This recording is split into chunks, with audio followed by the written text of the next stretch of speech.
여러분, 강희창 교수입니다. 복음주의와 에큐메니즘. 그래서 이번 강의를 둘로 나눠서 하겠는데, 첫 강의는 좀 짧을 거예요. 두 번째는 조금 길 수 있는데, 첫 강의에는 일반적으로 에큐메니즘 하면은 교회가 약간 신경 쓰는 예민한 꺼리는 점들이 있는데, 그래서 밖에서부터 쓰는 이전까지는 교회적인 에큐메니즘을 얘기했는데, 한두 가지 교회 밖에서 에큐메니즘이라는 그런 개념을 어떻게 보고 있는지 그런 걸 잠시 조금 말씀드린 다음에 그 다음에 좀 긴 강의도 하는 걸로 넘어가죠.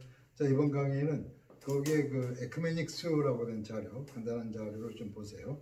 19세기 중엽에 사회학이라는 학문이 새롭게 등장했는데 그 분야를 개척하여 명명한 사람은 콩트라고 알려져 있습니다. 그러니까 사회학이 19세기부터 1800년대부터 등장했고 그 전에 사회학이라는 게 없었어요. 그건 하나예요. 심리학도 그래요. 그것도 이제 생긴 지 얼마 안 된 학문이에요. 그 전에는 그런 거를 따로 다루지 않았죠. 예를 들면 생물학에서도 그 분류가 많습니다.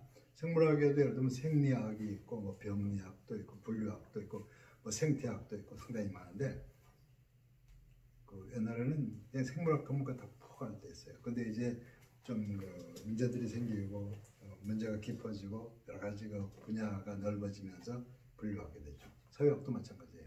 산업혁명 이후로 사회가 복잡해지면서 문제가 많아지고 뭔가 한두 마디로 해결될 상황이 아니고 그런 맥락에서 사회학이 생겨나고 그 사회학에서 어떤 의미에서 또 이제 그 맥락에서 마르크시즘도 이제 등장하게 되는 거죠. 자, 그다음 사회학이라는 새 학문이 등장하기까지 오랜 세월이 필요했다. 그러다가 어느 시기에 사회학이라는 구체적인 명칭을 얻으면서 구체적으로 등장하게 되었다. 사회학이라는 분야가 독립적으로 등장해야 할 만한 새로운 역사적 사실이 생겨난 셈이다. 새로운 역사적 사실은 산업혁명 이후에 아주 복잡하고 어렵게 된 서구 사회, 사회적인 문제가 많이 나는데 그걸 이제 학문적으로 좀 규명해 갈 때 문제가 많고 독립된 분야가 필요했단 말이죠. 지질학이나 지정학이나 심리학이나 모두 비슷한 과정을 통하여 자신의 이름을 얻게 되었고 독자적인 연구 분야로 등장하게 되었다. 지정학이라는 것은 지리할 때 정은 정치학할 때 그런 얘기예요. 지정학. 그러니까 지리를 부산 이렇게 대구, 서울, 목포 이렇게만 규정하는 게 아니고 그거 가지고 있는 어떤 정치적 여러 가지 사회적 의미까지 포함해서 다루는 거죠. 그래서 영원함의 여러 가지 어떤 관계 문제라든가 전통적으로 부산이 가지고 있던 일본과의 관계 문제라든가 이런 것까지 포함해서 지리적으로 다뤄요. 잘 생각해보면 그런 거 하나도 없이 그냥 부산 여기 열차 가는 대로만 한다는 건 큰 의미는 없어요. 그러니까 지정학이라는 것도 점점 단순한 지리학의 문제가 아닌 그런 문제가 될 것이고 그 다음 봅시다.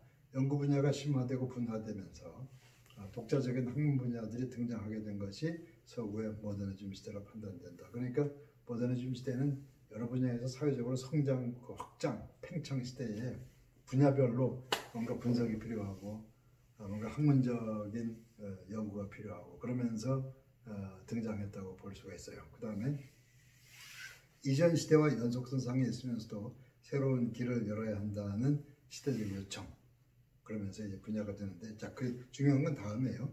서구 중심의 제국주의 시대, 팽창주의 시대에 기독교 세계는 하나인 기독교 세계 공동체를 의식해야만 했다. 그런 흐름 속에 에큐메닉스라는 용어가 본격적으로 나타나게 된다. 세계사의 흐름과 그에 대한 기독교적 응전으로서 에큐메닉스가 등장한 셈이다. 그러니까 이렇게 학문도 많이 팽창하고 나눠져 가고 복잡해져 가는 세계에서 교회는 하나의 교회 아니냐, 그리스도의 교회 아닌가. 그것이 무슨 다 뭉쳐가지고 하나의 제도를 만들려라는 것이라기보다는 전 세계의 교회가 이게 근본적으로 하나의 교회라는 의식을 하게 될 때 하나라는 게 뭐냐? 어찌 보면 이제 하나의 그리스도, 성부, 성자, 성령 이런 성경이 제시하는 구원의 복음의 유일성 같은 거 이런 것들이 사실은 에큐메닉스에 들어있는 하나라는 개념 그 안에 들어가 있다고 볼 수가 있어요. 그러니까 자, 그다음 그러니까 역사적으로 새로워진 시대의 흐름에 대한 변증적 사명으로서 에큐메닉스가 등장한 셈이다. 그러니까 아주 급속하게 변해가는 세상 속에서 기독교가 하나의 기독교라는 의식을 가지고 어떻게 답변해 가야 되느냐. 그래서 사회와의 관계, 여러 가지 관계 속에서 기독교는 고심해야 되는 그런 맥락에서 이 변증적 대답을 해야 되고 길을 열어야 되고 이런 사명이 있는 거예요. 그러니까 우리가 이제 세상을 이렇게 교회 문을 닫고 정주하듯이 보면은 기독교의 사명은 좀 차단되는 셈이 되겠죠. 그래서 이제 우리가 그 밖에 나가서 세속화되고 다원주의화되는 위험도 있긴 하지만 어쨌든 간에 그 길을 가르쳐주고 하나님의 창조하신 세상이 그 미래가 어떻게 되는 뭐 이런 종합적인 판단 의미에서 복합적인 많은 심리학 이전에 없던 학문들이 등장하고 어려워진 세상 속에서 미래의 길을 제시하고 나아갈 어떤 진리의 길 이런 의식이 에큐메닉스와 관계가 있다는 얘기예요. 앞으로 제4차 산업혁명이 오고 전혀 다른 세계처럼 말하지만 그게 하나님 없는 세계로 가는 건 아니겠죠. 좀 스타일이 다르고 사고방식의 변화를 요구하지만 거기에서 우리가 어떤 방향에서 또 기독교를 이 세상과 미래에 대해서 조명해야 되는지 그런 사고방식의 훈련이 이 복음주의 에큐메니즘에서부터 좀 시작되었으면 합니다. 그 밑에 보세요. 기독교 역사 초기부터 에큐메니컬이라는 말이 자주 등장해 왔는데 기독교 영역 밖에서 자주 사용되던 적을 볼 수 있다. 히라비의 웅변과 데모스테네스는 헬라 문화 영향권 밖에 있는 야만들에 대해서 에쿠멘의 건너편에 살고 있기 때문에 그들을 에큐메니컬로 인정할 수밖에 없었다. 보편적 인간 삶의 범위라는 의미로 에큐메니컬이라는 말이 사용된 셈입니다. 그러니까 보편적으로 인간이 살 수 있는 영역을 에큐메니컬 이런 말로 표현했어요. 근데 이것이 나중에 교회에 적용이 되죠. 그러니까 기독교인들의 세계, 기독교적 에큐메니컬 그러다가 앞에 거 빼주고 그냥 에큐메니컬 이런 식으로 사용이 되고 에큐메니컬은 모든 교회가 인정해야 되는 그런 내용. 우리 모두가 예수 그리스도의 교회에 속해 있고 지금은 그 바별로 막 나눠져 있지만 궁극적으로는 그 하나님의 교회요 그리스도의 교회 아닌가 이런 쪽으로 볼 때 그 기독교적 초점, 진리의 초점을 항상 의식해서 봐야 되는 게 에큐메니컬의 한 방향이라면 그 한 방향에서 많이 갈라져 나간 그들의 여러 가지 다양한 모습 속에서도 그들이 기독교인이라는 걸 인정하는 거라면 하나의 원심력, 하나의 구심력 이런 방향이 있다고 볼 수가 있어요.